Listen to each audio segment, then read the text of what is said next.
We have come that the blind may see, not in the way they do it within Pentecostalism, but we have come to impart knowledge and reason. We start this very evening by looking at the very laughable, I say laughable broadcast by Jubril Aminu El Sudani impersonating Buhari. People say we should. I said to them, we cannot leave this very topic. We cannot. That is our way into the destruction of the zoo. We can't abandon it. Not today, not tomorrow, not ever. Because we are alive. The whole world knows we are alive. We are interactive. I can read some of your comments. Odokunwa Biafra is with us. Michael the Great Nwata is with us. Aguyi Biafra is with us. Ernest Orakwe is with us. The whole of the world is listening, I assure you. That the truth may prevail. That the liars of iniquity, the workers of darkness may be put to shame. They said Jubril did a broadcast. It was touted as a live broadcast, but due to our perseverance, due to our persistence, it is now very clear to the whole world that they were lying. Now it is clear to the whole world that the zoo is lying. They have always been lying to you. They have been deceiving you. But because of our tenacity, because of our never say die attitude, because of our dedication, because of our resoluteness, ordinary people are now beginning to ask questions. How come we cannot see him? You claim you are the president, but we cannot see you. What type of president are you? I serve the wonderful people of Biafra. I am live and direct. I need no introduction. And Biafrans can watch me live and direct all over the world. But the man you claim is an Asorok that most people foolishly call Buhari, that very man cannot speak to you, cannot talk to you, cannot conduct a simple press conference as all other heads of states are doing all over the world. Cannot take questions from the journalists. Instead of the journalists to be asking those in Asorok, who is that thing there? They are busy phoning my house in the village and asking my younger brother if I am alive or not. BBC Igbo, BBC Igbo, BBC Igbo. The same BBC cannot ask Garba Shehu if that man with a hole in the neck is Buhari or not. They cannot ask Asorok if that thing there on a bleaching cream, and I am sure the reason why he accepted this very commission to come to the zoo, maybe he must have seen Chris Oyakilome of Christ Embassy. The way he's very light, when I shine Nebuke, he said, let me go there. And I'm sure maybe he said, get me the cream that Chris is using. I want to use it. All of a sudden, Jubril is light and yellow. Overnight. He wants to look like Chris Oyakilome. He wants to look like the pastor of Christ Embassy. All of a sudden, he's light. BBC cannot ask Asorok, why is this man all of a sudden very light? Nobody's asking questions.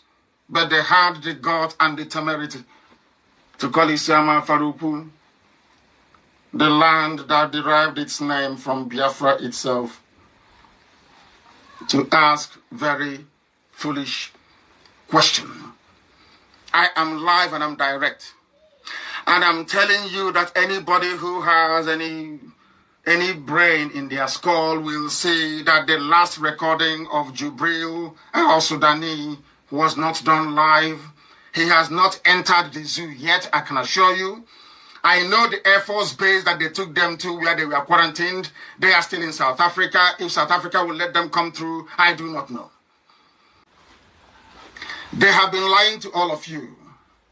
And the reason why Yoruba media have not picked up on this very critical point, how should I say, of national survival, is that they are lying to themselves. They want to deceive you because of Tinubu in 2023. Yoruba is hoping to produce the presidency, and because of that, mass deception is allowed. Lying is allowed. Deceiving people is allowed. And these are newspapers and publications and TV houses that swore an oath to uphold the integrity of journalism. All that is gone. All of that is gone. Political expediency. They want the presidency. But unfortunately for them, people no longer buy oil. People no longer buy oil, and because of that, they are gone. They are finished.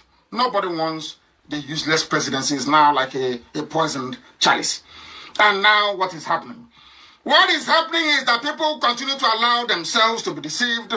Here, we cannot allow that to happen. They cover up the truth. They cover up the truth. That is why Nigerian media is always at the forefront of alleged killing, alleged police massacre, alleged army massacre. They cover up their own truth. They cannot speak the truth, and they will use their deception to leverage the government to get money. If not for Dave Umahi, would we have known that governors pay Nigerian Union of Journalists? Would we have known that every state government pay the NUJ in that state? Would we have known that the zoo pay NUJ, Nigerian Union of Journalists, the same way they bought over the judges, like I told you? If not for Dave Umahi of Ebonyi, the governor of Ebonyi State, would we have known that they pay money every month to Nigerian Union of Journalists? We wouldn't have known. There is no way we would have known. But now it's very clear.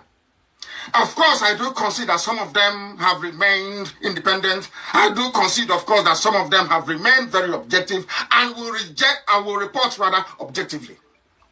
I'm not saying that every journalist is bad, heaven forbid. I'm not saying that every publication house is bad. That's not what I'm saying. There are some people, those of them in channels, television, and a few other places, who have made it a habit to lie and to deceive you. When people are dying in their hundreds in Kanu, instead of them to come out and say that people are dead, they say it's not malaria. Yesterday it was meningitis. Before that it was Lassa fever. Because you are living in a society where the culture is to lie and to deceive. That is what is happening to you. That is why you are blind. That is why you cannot see. And that is why we have come, that the truth may prevail. Aso Rock is empty. And anybody who doesn't know that by now is mad. If you don't know that Aso Rock is empty, you are insane. You are insane. In the middle of a pandemic, there is no president-only recorded speech. In the middle of a pandemic, there is no vice president. In the middle of the pandemic, nobody from the government can stand and take questions from journalists apart from an ordinary secretary. You think that things are okay. That is how to run a country.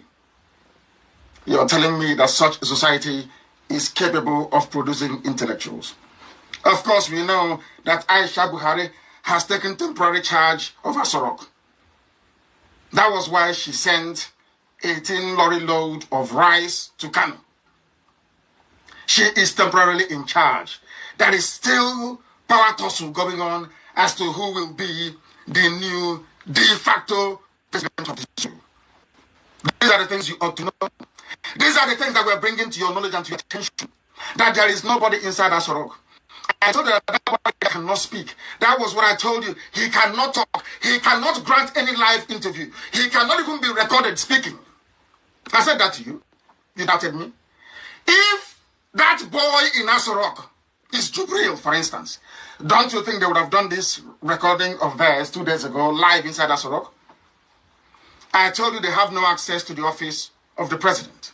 I told you that the biometric is that of Abba Kyari, not even of Jubril. I told you that. Some of you are doubting me. Today, why can't they broadcast from inside Aso Rock? It was because I chastised them. That was why they took a picture of one of the offices and used it as a background to deceive you. I told you that the zoo is gone, that the zoo has crumbled. Some did not believe, but I believe by now your eyes are beginning to open and you are beginning to see what we are saying.